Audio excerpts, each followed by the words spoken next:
Mientras estamos hoy aquí, la resistencia en Bolivia no ha cedido, el golpe militar no ha prosperado, el pueblo está resistiendo a lo calificarse como un asqueroso golpe contra la democracia, contra los derechos populares, dirigido por reaccionarios racistas, antiindígenas, que tratan de reducir las grandes victorias alcanzadas a lo largo de estos últimos años. Pero no solo, mientras estamos hoy aquí, continúa la movilización en Chile, compañeros, continúa la movilización en Ecuador, continúa la asunción de poderes por parte del nuevo gobierno que va a haber en Uruguay, a la izquierda de nuevo.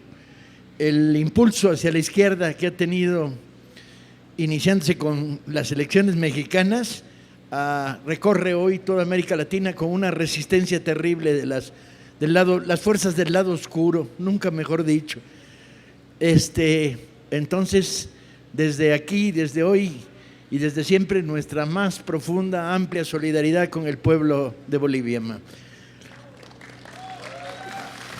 Luego una reflexión respecto a la intervención de Pablo, que me parece seria, documentada y muy interesante, que es ¿de dónde venía la cadena de mando? En los abusos cometidos por policías, militares, funcionarios de segunda. O sea, ¿por qué pudo producirse un fenómeno como Ayotzinapa en México? Pues la única lógica es que Ayotzinapa se produce en el contexto de un gobierno que quería acabar con las normales y quería acabar con ellas como focos de movilización, de inquietud, de lucha por parte del magisterio en rebeldía. Es en este contexto en el cual Ayotzinapa solo es un momento crítico, terminal, pero antes era quitémosle el agua caliente a los normalistas, cerremos las bibliotecas, disminuyamos las cuotas de apoyo para la comida, cerremos normales superiores, estigmaticemos usando los medios de televisión a las normales. Es este contexto. Cuando preguntábamos en Nochistlán quién dio la orden de disparar, la respuesta de los pobladores era: pues ese güey que estaba ahí al mando de la policía que dio la orden no se hubiera atrevido a darla si no hubiera consultado hacia arriba. La génesis de la violencia estatal contra el pueblo es una génesis que viene desde el aparato del Estado y desde sus niveles superiores. Cuanto más arriba apuntamos, más razón tenemos. Y por lo tanto, en estos momentos, yo creo que las condiciones han cambiado. Hace 3 meses le propusimos a Andrés Manuel que diéramos cursos de historia de México a los nuevos batallones de la Guardia Nacional. Cuando tuvimos una intervención en Palacio frente a los altos mandos del ejército mexicano, yo les dije algo bien sencillo. Era el aniversario del asesinato de Madero y les pregunté a los altos mandos que estaban ahí: ¿ustedes de cuál ejército son? ¿Son los herederos del ejército de Villa y de Zapata o son los herederos del ejército de Victoriano Huerta que ordena el asesinato de Madero? Recorrió la sala una especie de temblor,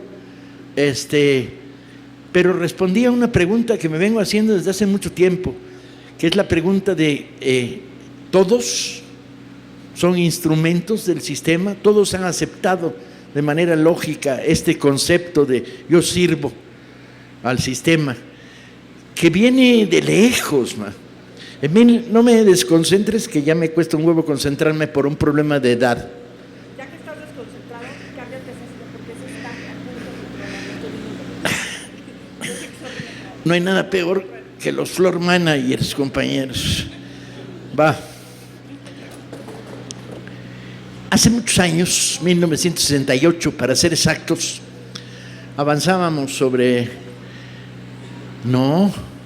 1971, seguían los ecos del movimiento, habían salido los presos de la cárcel del 68 y avanzábamos por lo que luego sería el circuito interior rumbo a Avenida de los Maestros para la concentración del 10 de junio de 1971. Y cuando llegamos hacia lo que hoy era, o lo que entonces era Melchor Ocampo, había 6 camiones de granaderos. Y una señora que tenía un puestito de refrescos salió viéndonos claramente nuestra apariencia de estudiantes que íbamos a la manifestación, y nos dijo: los tienen encerrados en esos camiones desde hace 6 horas, con un calor de la chingada. Y además acaba de venir un oficial a tirarles el siguiente discurso, nos contaba la señora de los refrescos. Dijo: y ahorita vienen los estudiantes comunistas que quieren acabar en México con la Virgen de Guadalupe. Yo me miraba a mí mismo, veía a mi compañera de hoy y de siempre, Paloma, veía al Belarmino que venía con nosotros y decía: puta, de veras, entre todos los objetivos de mi vida, el inexistente es acabar con la Virgen de Guadalupe. Al revés, le tengo simpatía. Era la Virgen Morena de Hidalgo, la Virgen que acaudilló la lucha contra los gachupines y el realismo. Que me acerco y les digo: no queremos acabar con la Virgen de Guadalupe, y salgo corriendo. El clima que se creó y que se había creado sistemáticamente era de confrontar a las fuerzas del orden, o sea, del servicio del sistema, contra el enemigo interior, fuera como fuera. Ahora, en estos nuevos tiempos, me surgen dudas profundas. El general Gallardo me preguntó un día: oye, Paco, ¿tú crees que hay 200 coroneles y 300 mayores en el ejército mexicano que son progresistas? Y yo digo: a su madre, man. Gallardo, como ustedes saben, fue expulsado del ejército por denunciar la corrupción. Y le digo: pues usted ha de saber, general. Yo: chingos voy a saber, yo no, ni de lejos. Cuando veo un policía yo cambio de banqueta. Y me dice: sí los hay. Y digo: ¿dónde están? Pues están sometidos a una estructura vertical que los tiene controlados. Bueno, la idea me quedó dándole vueltas en la cabeza. Y la siguiente idea es todavía más complicada. Estoy firmando libros en Torreón, Coahuila. Se acerca un ciudadano cuyo corte de pelo indica que es militar, porque yo no sé por qué chingados tienen el mismo peluquero todos. Y me pide que le firme el Pancho Villa. Me dice: es la tercera vez que lo compro y lo regalo. Y le digo: ¿y usted es oficial? Y me dice: soy mayor del ejército mexicano y tengo gran admiración por Pancho Villa. Y le digo: ¿y qué hace aquí? Y me dice: soy el jefe de un batallón de Oaxaca que nos destinaron a la laguna y he vivido situaciones muy terribles aquí. Entre ellas, la primera operación que nos dieron a un batallón de oaxaqueños que no conocía las calles, nunca había hablado con nadie, eran extranjeros en la laguna, ¿sí? No tenían parientes, no tenían amigos, los veían gacho y no sabían qué chingados estaba pasando, no sabían qué estaban haciendo ahí en la guerra contra el narco que inventó el canalla de Calderón. Me dice: la primera operación que nos dieron fue un traslado de presos. Contrólense esas niñas, contrólenlas a las niñas. Un traslado de presos. Entonces salimos con 2 carros blindados por delante, una camioneta con los presos a ser trasladados, y nos ponen al frente una patrulla y atrás otra patrulla. Es de noche. Vamos por las calles de, no sabemos si era Torreón, Lerdo, Gómez Palacio. Como saben, las ciudades laguneras están juntas las 3. Y ahí vamos, recorriendo barrios que nunca habíamos visto, guiados por la patrulla de adelante, la patrulla de atrás. De repente la patrulla de adelante se para, frenamos el convoy, hace 2 cambios de luces y se va a 100 por hora disparada, desaparece. Volteamos y la patrulla de atrás hace 2 cambios de luces y desaparece en reversa a 100 por hora. Y nos dejan ahí. 3 segundos después empieza la balacera contra ellos. Los habían llevado a una emboscada. Esas 2 patrullas nunca aparecieron. Vaya usted a saber, estarán hoy en el desierto del Sáhara, ¿no? Vendidas por traficantes de... Los policías que coordinaban esas 4, 2 y 2, nunca se supo más de ellos. Y uno se pregunta, hablando con este militar que era evidentemente de izquierda,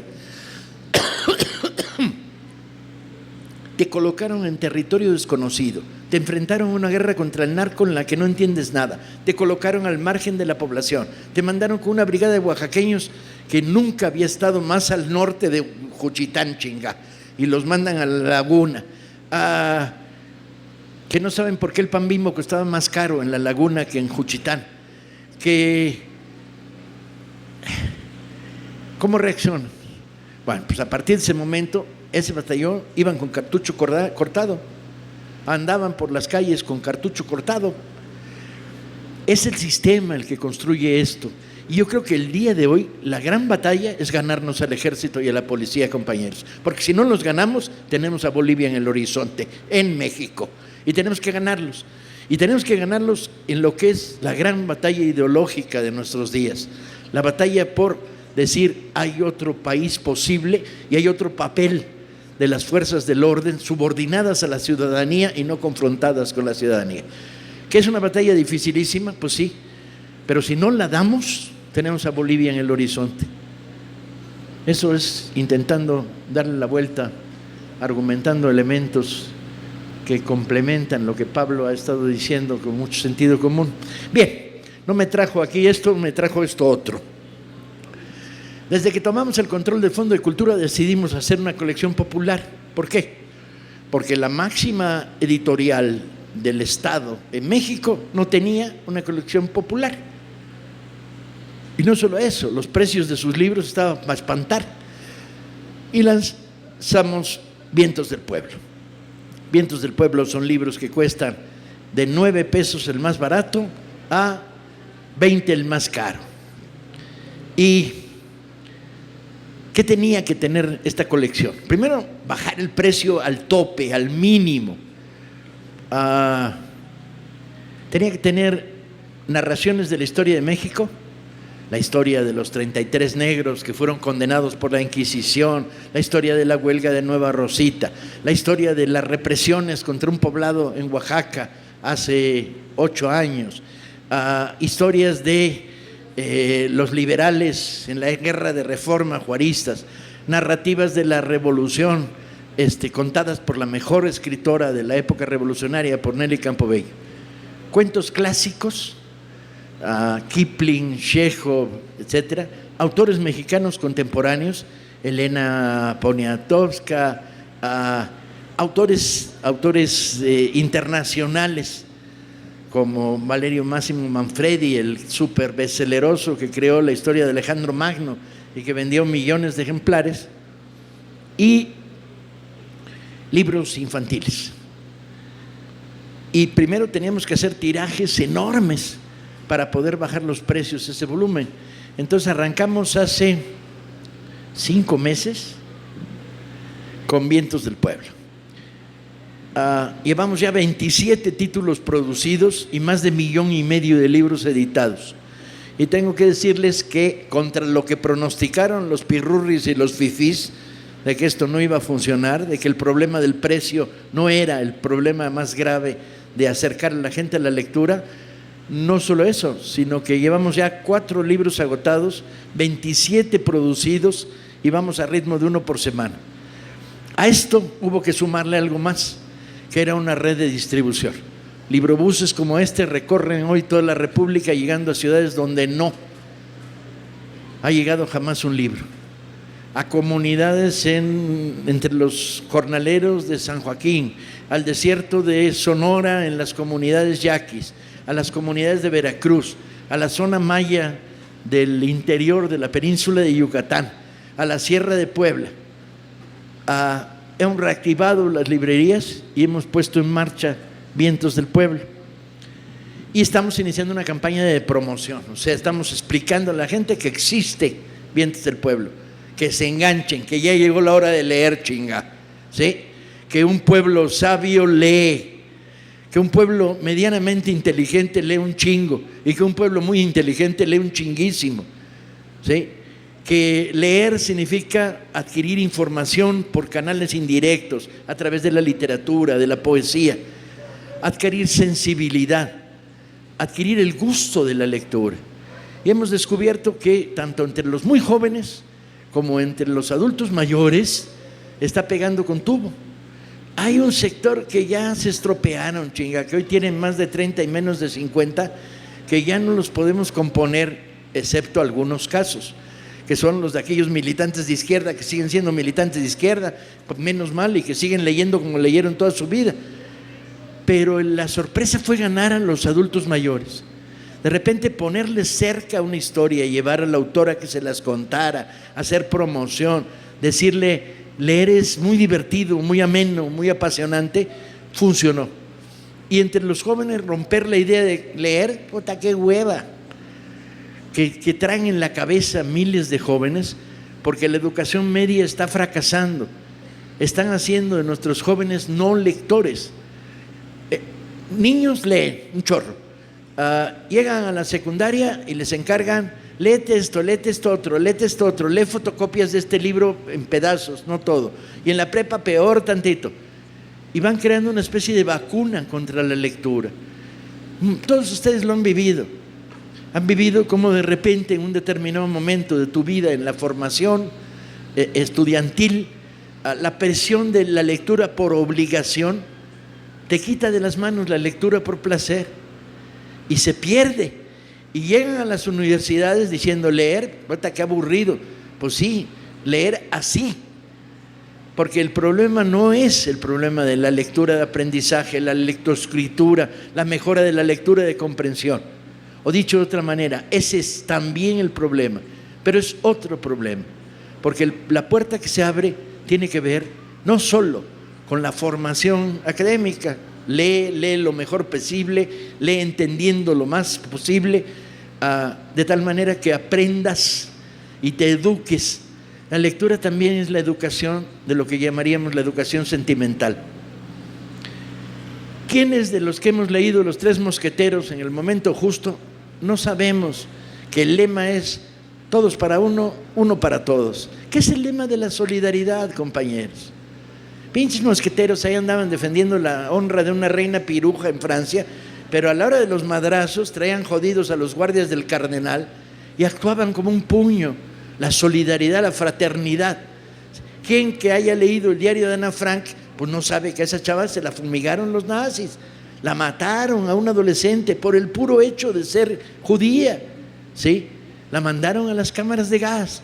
Quien que ha leído los 20 poemas de amor de Neruda no sabe que se liga más. Está probado estadísticamente. Me gusta cuando callas porque estás como ausente, ya chingaste. Y es válido para hombres y para mujeres, compañeros, ¿sí? ¿Quién que lee no sabe que se abren las puertas de un momento de reconciliación con lo mejor de la vida, de diversión, de pasión? Y entonces hay que mandar el mensaje, leer es a toda madre, no leer es, los mensajes que han mandado los gobiernos anteriores valen madre. Tienes que leer 20 minutos, tienes que leer 17 minutos y medio, no mames, tienes que leer lo que te da tu chingada gana. Y no, tienes que leer esto, no, tienes que leer lo que te dé tu rechingada gana, ¿sí? Libertad, porque leer es libertad. Y es, pues, espantar los demonios. Vivimos en sociedades repletas de demonios. Y entonces en la noche ahí llegas, enciendes la lucecita para que no te esté reprimiendo tu mamá o tu papá o tu abuelita diciendo, ¿qué estás haciendo a estas horas con la luz encendida?